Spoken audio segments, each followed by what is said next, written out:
Hey y'all, I'm Elisa, the Scrappy Wife behind ScrappyWife.com, and today I'm working in my memory planner. I'm going to do the first 2 weeks of August, and I wanted to show you how simple it can be to do a memory planner. I think we see so many really intricate pages. We see beautiful scrapbooking pages. We see all kinds of things, and memory planning doesn't have to be that difficult. It doesn't have to be time consuming. It really can be simple and still beautiful and still get your memories down on the page.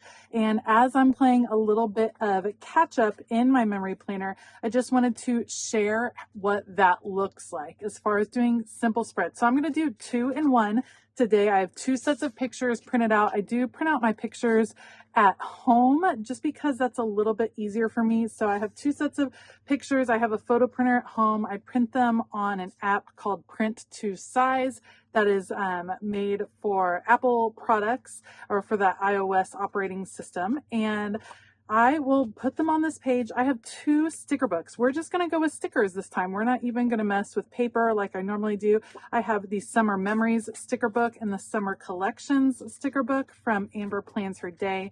Gorgeous sticker books. When you buy these seasonal books, they are awesome for memory planning because it just makes it really simple, really fast. So I will link things down below. You definitely want to check out Amber. She has some fantastic seasonal things, especially. I think that's like one of her strengths for sure. When I'm looking at her site, I love her seasonal pieces. So check that out. Otherwise, I'm going to put you guys on fast forward and let's go. So traditionally what I would do would be to cut out all of these photos just like I'm doing, and then I would mat all the photos with scrapbook paper. I think that's a really fun way to bring in color, to kind of set a scheme for the page or a theme for the page. But you don't have to do that. You can just take your pictures and put them directly on the page. Now I print my pictures 2x3, meaning I print 4 to a 4x6 page. That's not quite the exact size of these boxes. So generally when I am attaching the pictures, I purposely do them off center on the boxes. I layer them in different ways because I feel like it would bug me to see that they don't totally meet up in the boxes. Generally when I'm using the scrapbook paper, that helps give me that little bit of wiggle room, but I think you can still do it with the actual photos. It doesn't have to fit perfectly in the boxes. You're just trying to get it near the day that it actually occurred. So all the photos cut out on the page, simple as that. It only takes a few minutes. And then from there, really it's a matter of playing with some stickers. I find it really easy if you go ahead and pick a color scheme in advance, either a color scheme or just a set of stickers. So in this case, I decided I'm just going to embrace kind of the ice cream stickers. I think it'll be fun to use those particular stickers and to set the tone for the page. It's a fun summer theme. That's why I like the seasonal sticker books. It makes it easy to kind of go with the season.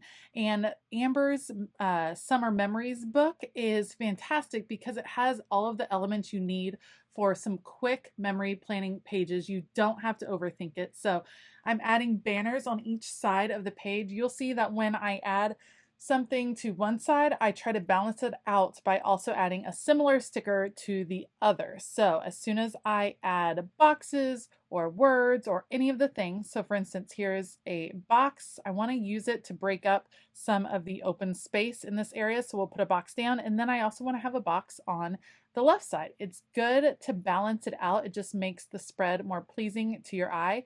And these lined boxes are perfect for writing out what is happening during the week. I tend to journal in little segments. I just write what's happening that day, a story, a feeling, a thought behind a picture, and it's kind of a couple sentences at a time. I don't write full on, this is what happened Monday through Sunday. It's just little thoughts. And so I like having the boxes to kind of section those off.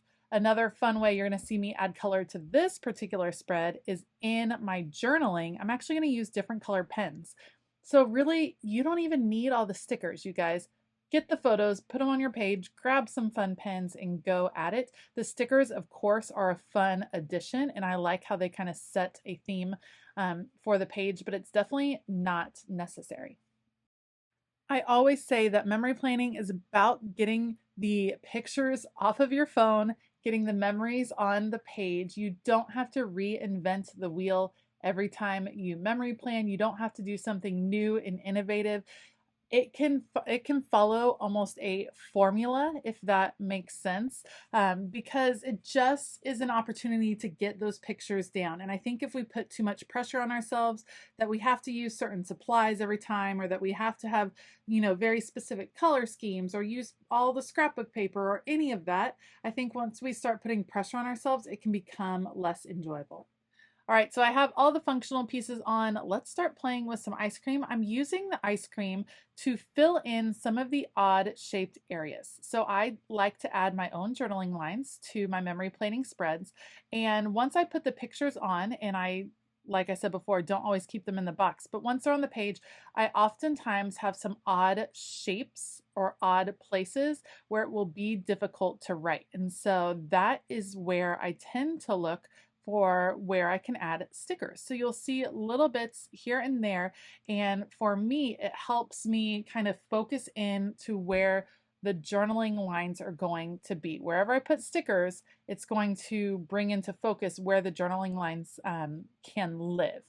I love that stickers, when you hang them off the page, I think they're so fun. I think it adds a neat, I don't know, interest to the spread that they're like going off of the page.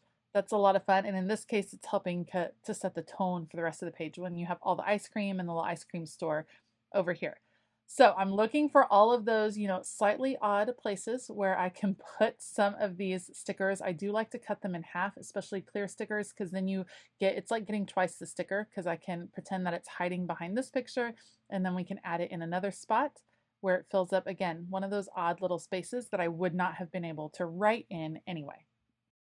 When you have very specific sheets of stickers like this one with the ice cream, I also like to challenge myself to use all of the stickers. The odds that I come back to this page and use just a couple of ice creams are actually probably pretty small. So I like using all of the different stickers on this spread.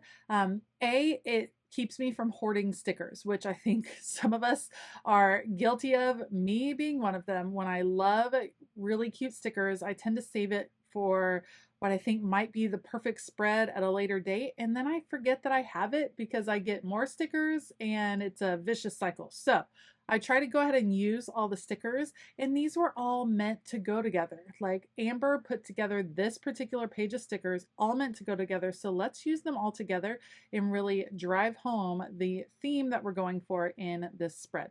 So I'm grabbing all of these ice cream stickers. Let's find a little spot for all of them, and then let's add a few journaling lines. Actually, before I add the journaling lines, I do want to cut off the edges of these stickers. I could reuse these on another part of the page. It's pretty full by this point, so I don't really need it in another part, but just cutting down that edge. And now I'm going to grab a stencil this time. So sometimes I use a stencil, sometimes I use a ruler. This stencil is actually meant for a classic size happy planner, but I find that it works really well for memory planning because it gives you a little space around each section. I am going to do very short little, I don't know, reflections, I guess you would say, on what's happening in this week. So this works out really well for me. And I also have one little sticker that I need to fill in over on the right side because I had that open spot, not really enough room to write. So let's go ahead and put a sticker down, soak in the sun. Perfection. All right, so I take it off camera and fill in all of the journaling. You can see I used different color pens, which I think really brought it to life, added a little extra color. I love color, so we're gonna add that all in. And then we're ready to start spread number 2. Again, same formula. Let's cut apart all the pictures. Let's get them down on the page, adhered to the page, and then build from there. Always start with your biggest elements first. In general, when you're memory planning, if you have photos, it's going to be your photos. You may have a few mementos, maybe a business card or a large sticker of some sort. That would go down first, but I would say probably 90% of the time it's my pictures that are going down on the page first. Once I get all of these down on the page, then I'm going to look again for a sticker set that I might want to use. Instead of going with her Summer Memories collection, this time we're trying Summer Collections. It's Summer Memories versus Summer Collections. Summer Collections is geared more towards creating a planner spread, maybe in your functional planner, but I find that it still works really well for my memory planner. We're just going to use the boxes in a different way. So I decide which stickers I want to use. We're going to go with this vintage beach vibe. And instead of starting with a bunch of decorative stickers, what we're going to start with are the boxes. And I'm going to stick with actually only one color for the boxes.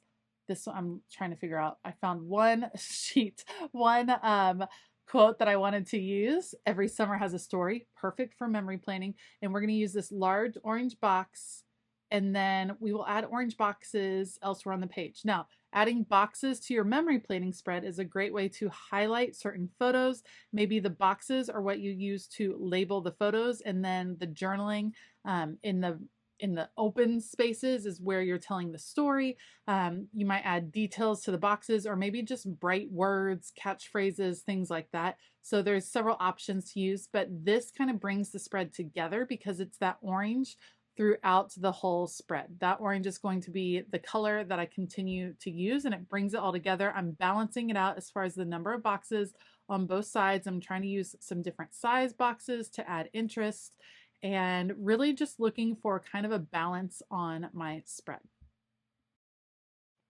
Once the boxes are down, I'm going to go for quotes. If you've watched this channel for very long, you know that I love quotes. I love words. I love having them all over all of my projects.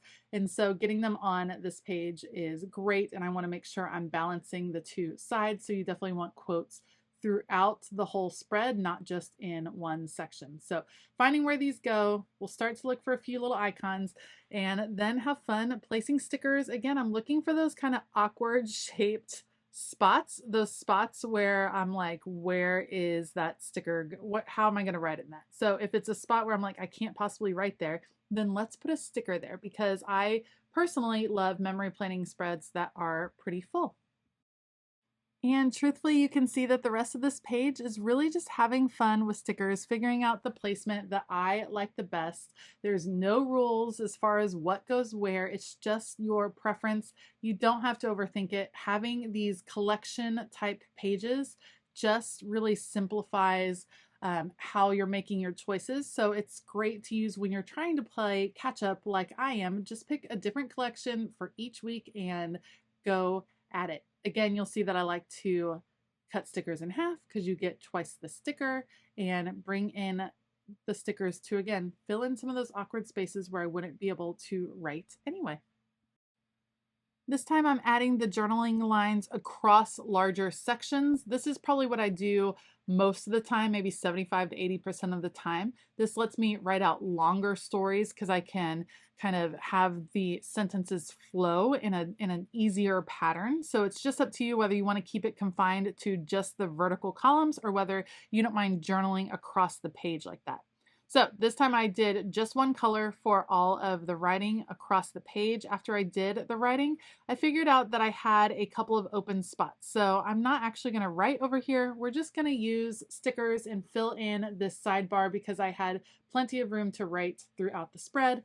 Otherwise, this second spread is going to be done. So I would say it took me probably all in all about 45 minutes to do both spreads, which isn't too bad. I mean, you're covering 14 days of memories, and it helps me get a little bit caught up when I just simplify my process every now and then.